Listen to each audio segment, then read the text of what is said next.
Sophie Durocher. Passionnée, cultivée, rigoureuse. Elle n'est jamais à court d'arguments. Pour savoir et comprendre, Sophie Durocher. Alors, si vous avez suivi l'actualité des dernières semaines au Québec, vous savez que la question de l'entrisme est une question très préoccupante. On l'a vu, bien sûr, dans le cas de l'école Bedford, mais pas que dans l'école Bedford.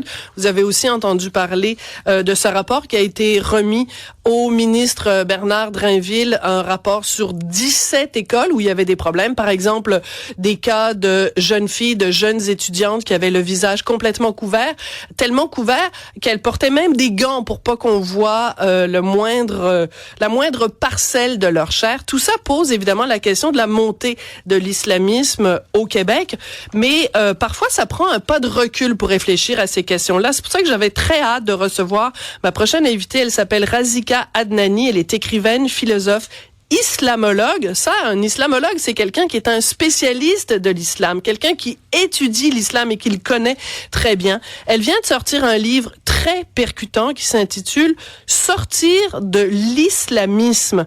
Razika Adnani, bonjour. Bonjour. Alors déjà, juste le titre de votre livre, je vous trouve courageuse, Madame Adnani. Comment on fait pour sortir de l'islamisme? Pour sortir de l'islamisme, il faut d'abord savoir ce que signifie le terme islamisme et dans quel sens moi je l'utilise. Et ensuite, pour sortir de l'islamisme, pour moi, il est impératif que le travail se fasse au sein de l'islam. Je reviens à ma première question. Donc, dans quel sens j'ai utilisé le terme islamisme? Eh bien, je l'ai utilisé dans le sens d'islam politique.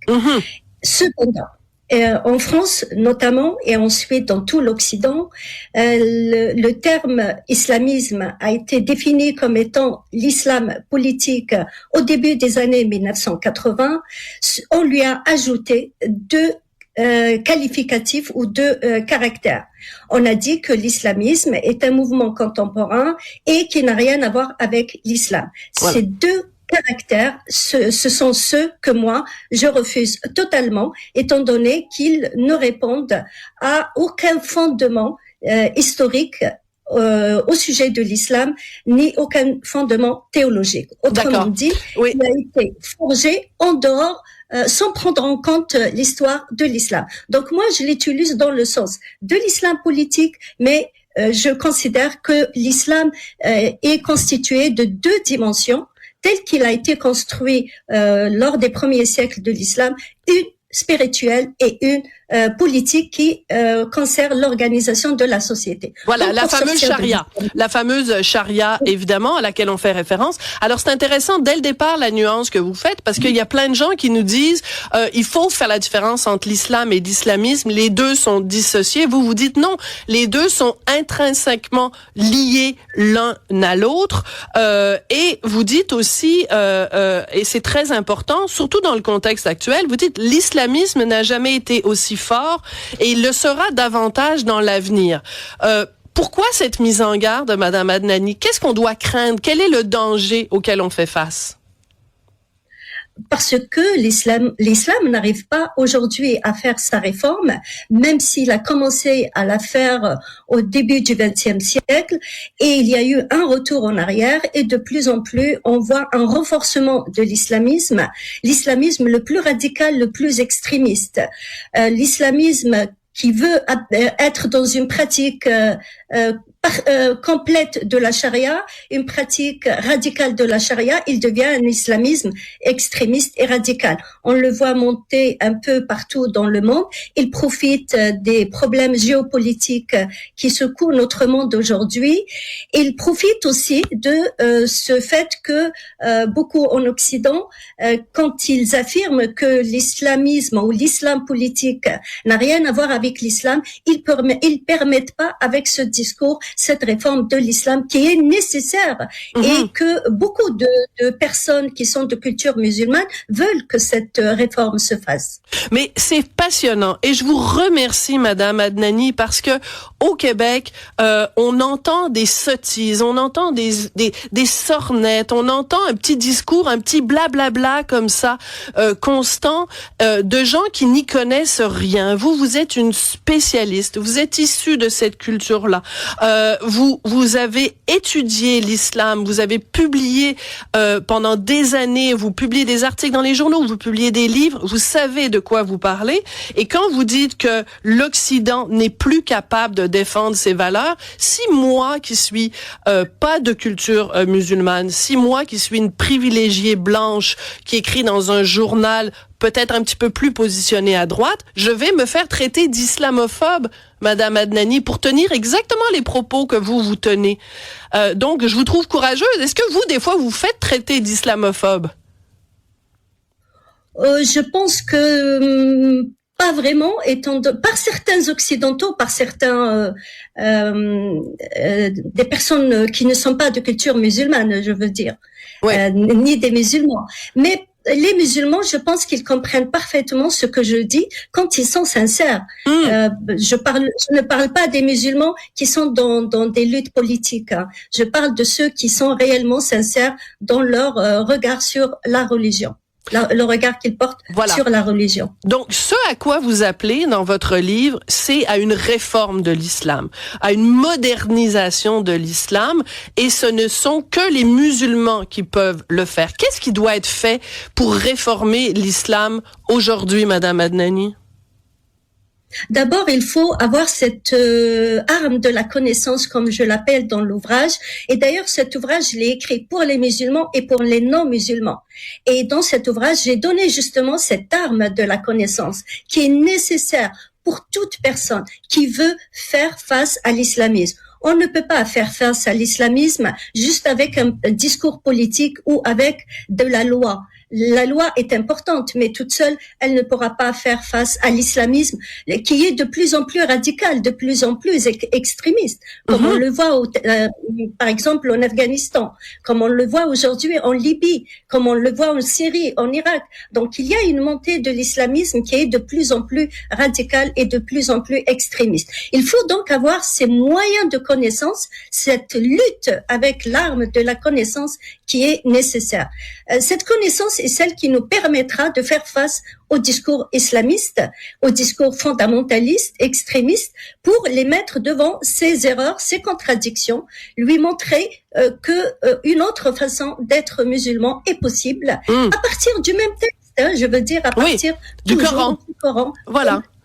Toujours à partir du Coran, sans sortir du Coran. Évidemment, sortir du Coran, c'est de dire sortir de l'islam. Oui. Donc rester dans le Coran, donc respecter quelque chose de nouveau. Voilà, respecter l'esprit du Coran sans aller dans ces dérives fondamentalistes ou ces dérives radicales. C'est extrêmement intéressant et je vous remercie beaucoup pour cet entretien. Je veux absolument qu'on parle des femmes parce que vous émettez dans ce livre une théorie que je trouve absolument fascinante. On connaît bien sûr la façon dont l'islam plus rigoriste parle de la soumission des femmes. Vous dites en fait c'est l'islamisme c'est la même chose. Donc la soumission des femmes est intrinsèque à l'islam. Mais vous dites la soumission des femmes aux hommes est ce que l'islamisme donne aux hommes comme contrepartie à sa soumission à son pouvoir politico-religieux. Autrement dit, l'islam déjà demande aux hommes de se soumettre. Donc, pour les compenser, les pauvres hommes, on leur dit, en contrepartie, tu peux soumettre les femmes, tu peux traiter les femmes en citoyens de seconde zone. C'est assez audacieux quand même comme théorie. C'est surtout le discours religieux qui s'adresse qui parle de l'islam parce que quand on parle de l'islam, il y a ce que les musulmans ont fait de l'islam, comment ils le comprennent, comment ils le pratiquent. Et en effet, le discours religieux ou l'islamisme qui utilise ce discours cible toujours les femmes en premier lieu. Et je me suis posé la question, pourquoi il cible toujours les femmes en premier lieu?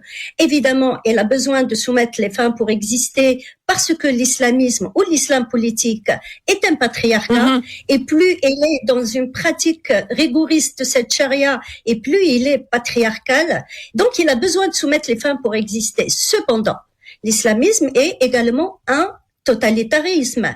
Et il a besoin aussi de soumettre les hommes, de soumettre la pensée, de soumettre la société. Je parle des hommes. Je me suis posé la question, pourquoi les hommes acceptent-ils que les femmes soient soumises aux règles qui les discriminent, qui les infériorisent? Pourquoi les hommes acceptent-ils? Pourquoi sont-ils toujours les premiers à réagir pour défendre le voile, pour défendre les règles de la charia? En réalité, parce que c'est cette soumission des femmes qu'impose l'islamisme, le fait que l'islamisme fait des hommes des maîtres des femmes, cela les console. Ils acceptent d'être soumis à ces règles tant qu'ils sont les maîtres des femmes. Donc oui, je dis bien dans le livre, c'est ce que l'islamisme donne aux hommes comme contrepartie pour qu'ils acceptent de se soumettre eux-mêmes aux règles de la charia qui, eux aussi, elle les prive de leur liberté, évidemment. Au cours des derniers jours, il y a une chroniqueuse ici au Québec qui a écrit un texte qui a fait beaucoup réagir, où elle dit que la montée de l'islamisme, c'est un épouvantail, et que ce sont des commentateurs de droite qui ont inventé ça, et que l'Occident n'a rien à craindre d'une éventuelle montée de l'islamisme. Et elle dit, quand il y a des femmes en Occident qui portent le voile, elles le font comme un symbole de liberté. Et c'est pas de leur faute si dans d'autres coins du globe, en Iran par exemple, le voile est un symbole d'oppression. Au Québec, ici au Canada, ça n'est pas un symbole d'oppression parce que les femmes le portent librement. Qu'est-ce que vous répondez quand il y a des gens qui disent ça? Moi, je dis tout simplement, c'est une liberté qui est détournée de son objectif réel, d'une part, et d'autre, car le voile n'a jamais été une liberté pour la femme. Le voile, c'est le signe de la soumission de la femme. Quand on parle du voile, quand on parle du voile, il faut toujours le remettre dans son contexte historique, théologique et dans son contexte culturel. On ne peut pas le sortir de ce contexte, sinon on ne peut pas le comprendre. Oui. Et le voile n'a jamais été une liberté pour la femme. Ce sont toujours, comme je dis moi, derrière toute femme voilée, il y a un homme qui pousse la femme à se voiler. Cet homme n'est pas forcément son mari. Merci de le dire. Derrière toute femme voilée, il y a un homme. Merci de le dire, Razika Adnani, parce que quand moi je le dis, je me fais traiter de tous les noms. J'aimerais beaucoup que cette chroniqueuse qui a écrit ce texte, qui fait beaucoup jaser au Québec, j'espère qu'elle va écouter l'entrevue et qu'elle va vous entendre, vous, qui êtes une islamologue, qui est une spécialiste, qui a étudié le Coran, qui connaît l'islam en profondeur et qui a écrit un livre courageux. J'espère qu'elle va le lire et j'espère que tous les gens qui pensent comme elle vont le lire aussi. Sortir de l'islamisme, c'est un livre qui est sorti tout récemment aux éditions Éric Bonnier. Razika Adnani, ça a été très, très, très éclairant. Ça a été un plaisir de vous parler. Merci, je vous trouve très courageuse et vous connaissez votre sujet. Vous savez de quoi vous parlez. Merci beaucoup, Razika. Merci à vous.